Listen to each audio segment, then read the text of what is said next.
Today, we're going to look at 3 places you can't go and people who went there anyways. But before we get into those stories, if you're a fan of the strange, dark, and mysterious delivered in story format, then you've come to the right place because that's all we do and we upload 3 or 4 times every week. So if that's of interest to you, please offer to do all of the like button's laundry, but only dry their clothes about 80% of the way. Also, please subscribe to our channel and turn on all notifications so you don't miss any of our weekly uploads. All right, let's get into today's stories.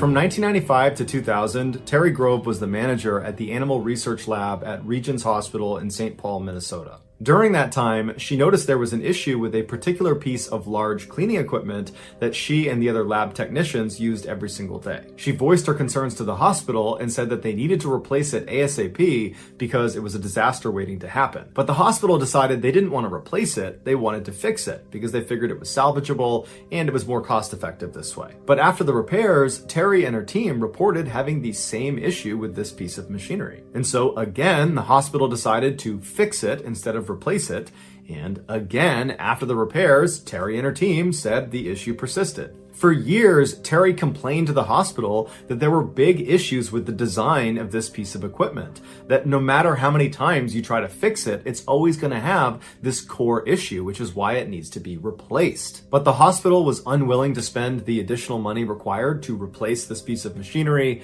and so eventually Terry and the rest of her crew just had to accept that they had a faulty piece of equipment and they had to be extra cautious every time they used it. In 2004, a few years after Terry had left the hospital, a 31-year-old woman named Tracy Kraling got a job there as a veterinary technician in the same lab that Terry had worked in.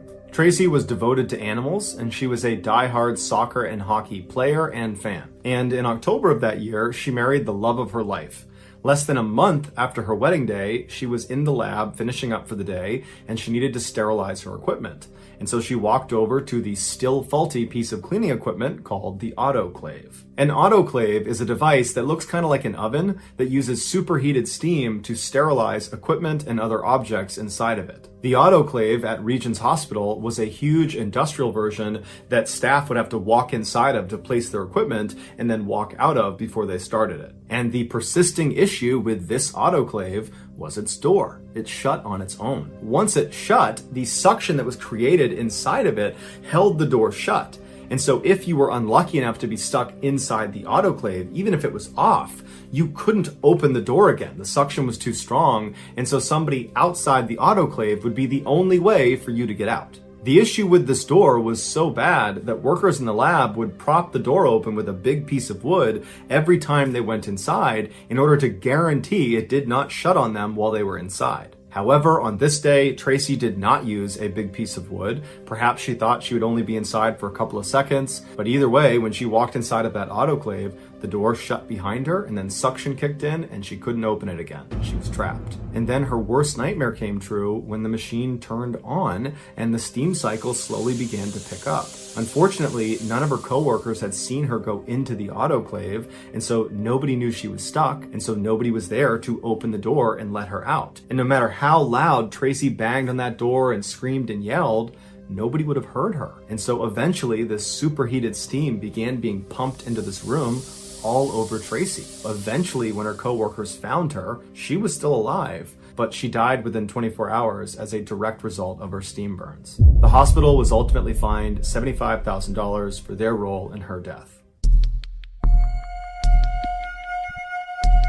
If you take a trip to Hawaii, there's a good chance you'll visit the beautiful Rainbow Falls on the eastern side of the Big Island. But if you travel less than a mile upstream of those falls, you'll find an equally beautiful attraction that far less people know about, and it's called the Boiling Pots. 10,000 years ago, after a volcanic eruption, lava was flowing down the side of the mountain when it entered the Wailuku River. As the lava gradually cooled, the river water flowing all around it wound up carving out these standalone pools of water that were connected by a series of small waterfalls. These pools collectively make up the boiling pots, and they get their name because periodically the water in these pools appears to be boiling. Tourists at the boiling pots are allowed to look at the water from a safe distance on the cement overlook, but under no circumstances are allowed to actually enter the water. In 2015, Jolie Ricewig was a 62-year-old woman living in Kona, Hawaii, which is on the western side of the island. There, she owned a bed and breakfast whose main allure was that guests at at this bed and breakfast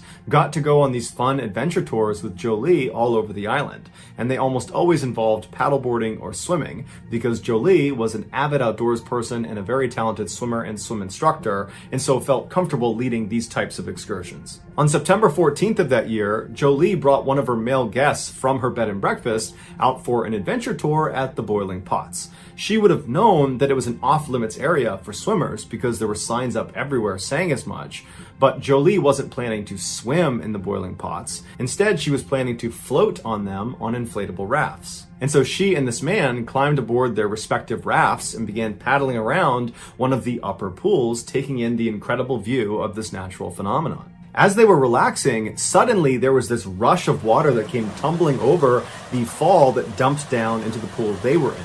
It was a flash flood. And before Jolie and this man could swim outside of the pool and get to safety, the water under them began to churn violently and actually thrust them over the edge down into the next pool. And as soon as they hit the water, they had fallen off of their rafts. Now they're swimming in the water and they're feeling a current pulling them down and pulling them forward towards the next lip into the next pool. And so they both began desperately swimming towards the edge. Jolie actually grabbed the man and helped push him up and out to safety. And as soon as he was on land, he turned around to grab her, but she wasn't there. And so he's looking around and all he can see is her raft floating on the surface being taken down into the rapids. And so he thinks, okay, she must have fallen into the next pool. And so on the side of the waterway, he runs down and he's looking into the next pool, the next pool, the next pool, and she's nowhere to be found. And after a few minutes of looking and not knowing where she was, he called the authorities. They came out and they launched this huge search for her, but despite searching the entirety of the boiling pots and all the way downstream, there was no sign of her. And after looking for an entire week, they never found anything. It was like she just disappeared, and so they turned the search off. As devastating as this was for the family to not have closure about what happened to Jolie, this was not a surprising outcome. In fact, it was almost an expected outcome considering why the boiling pots are off limits to swimmers. Each of the pools of water that make up the boiling pots is a deep, nearly vertical shaft of water, and at the bottom of it are these entrances to these underground tunnels.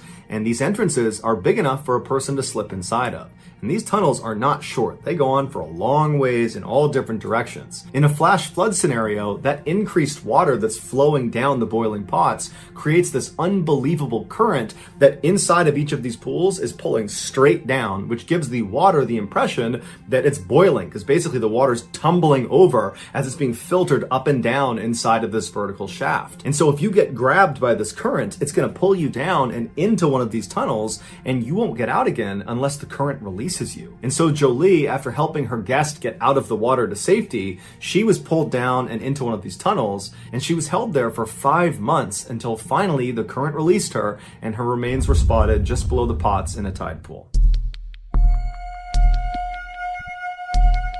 Lawrence Daquan Davis, who just went by Day, graduated from a military-style high school in 2009. Following his graduation, he enrolled in Job Corps, which offers young people from a low-income background free career education and vocational training. During his time in the Job Corps program, he trained as a medical assistant, and then after successful completion of Job Corps, he applied for numerous jobs all over the place, but no medical facility was ready to hire him. For a couple of years, Day consistently tried to apply to medical facility after medical facility, but after everybody kept denying him, mostly because he lacked experience or he lacked the credentials they were looking for, he eventually realized that, it's probably not going to happen, that he should look into some other career field. And so he decided he would join the military. But when he took the military entrance exam, he failed the math portion, and so was told he can't join the military. And so Day decided he would study and retake the exam, but he knew in the meantime he needed to make money right now. He was the oldest of 4 siblings, and his mother, who had had him when she was only 14 years old,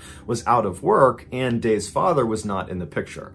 And so Day felt like it was his responsibility to step up and help support his family. And so he did what many other people in Jacksonville, Florida did when they were struggling to find work. He went to a temp agency. Temp agencies are staffing firms that contract with employers who are in need of temporary, part-time, or seasonal workers. The temp agency hires someone like Day and then ships them off to one of their client companies when they need work. Conceptually, this employment structure works great for all parties involved.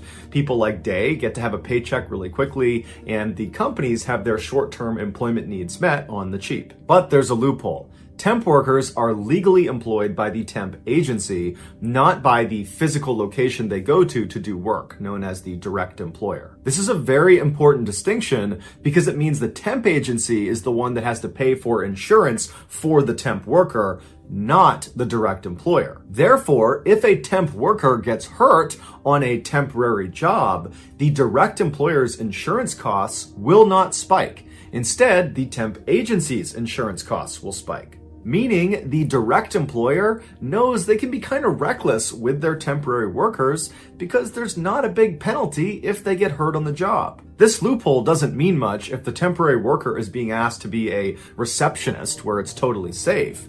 But this loophole matters a lot when the temp worker is asked to do something dangerous, like work with industrial machinery inside of a factory. On August 16th, 2012, Day received a call back from the temp agency he went to, telling him that they had a job for him. It was at the Bacardi Bottling Corporation in Jacksonville, Florida. They told him he needed to be at the warehouse that day at 2:45 p.m. for training, and then at 3 p.m., 15 minutes later, he would start his first shift. After Day agreed to do this job and hung up with the temp agency, he excitedly called his mother to tell her that he had finally landed a real job. In fact, this would be the first job he had ever had, and so he was just very proud of himself. And his mother was very proud of him too. And so Day asked her, would you give me a ride to Walmart so I can pick up some things I need for work? I need a white shirt, I need khaki pants, I need these special industrial boots. And so his mom said, absolutely. She swung home, she picked him up. The pair went to Walmart, they picked out his whole outfit. And then from Walmart, his mother just drove him directly over to the Bacardi factory to begin his first day. Day went inside, and just a couple of minutes later at 2:45 p.m., he was shown a very short safety video. That would be all the training he received. Day was brought into Bacardi to be a warehouse clerk, which basically meant he would do odd jobs around the factory that didn't require a lot of skill. And so after he watched this training video, he was told to head down to the bottling line to watch all of the bottles as they went by to make sure the labels were put on properly. Before he headed down to the floor, Day stopped in the bathroom and took a very proud selfie of himself to commemorate the start of his first shift at his first job ever. He sent the picture to his fiance, put the phone in his pocket, and then headed out the door down to his first workstation. There was a section of the factory that initially Day was not working in, where there were these huge machines called palletizers that took the finished bottles of rum and stacked them into what are called pallets so they could be shipped off to stores. These palletizers are two-story pieces of heavy machinery where the top story is just catwalks where the palletizer operator can manipulate the machines, and then the first floor is where the rum actually comes into the machine and is moved around and stacked on these big metal platforms. Sometimes as the rum comes in on the conveyor belt,